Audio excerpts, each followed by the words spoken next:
So hello guys, so we have created the comment section inside the HTML. Now it's time to align our item in our desired position. If you see in the final project, you will see we have this alignment.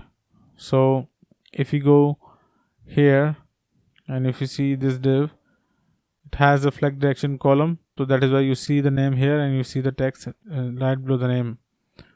If you see the project that we have created, here you can see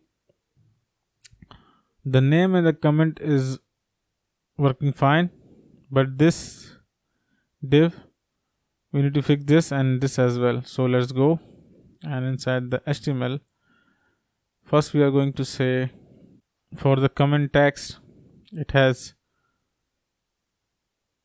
comment name and comment content. So here we are going to say flex, and we are going to say flex direction column and save the file. So we have added the flex direction column here, but you will not see the difference because it is already display in a column direction.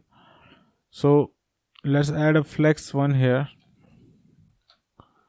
So we will add flex one here and it will add a flex one to this div. If you close this div up, you will see it has two div. The second div is for the like, reply and hour. If you open up the browser, you will see this. So if you refresh it, so now if we inspect the element, you will see it has full width and it takes all the space which is left after this image. So now let's give this a class of flex,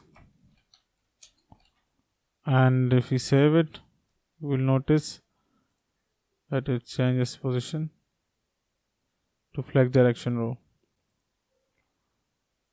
Now we have successfully added our flex classes. In the next lecture we are going to design this section inside the CSS. So see you in the next lecture.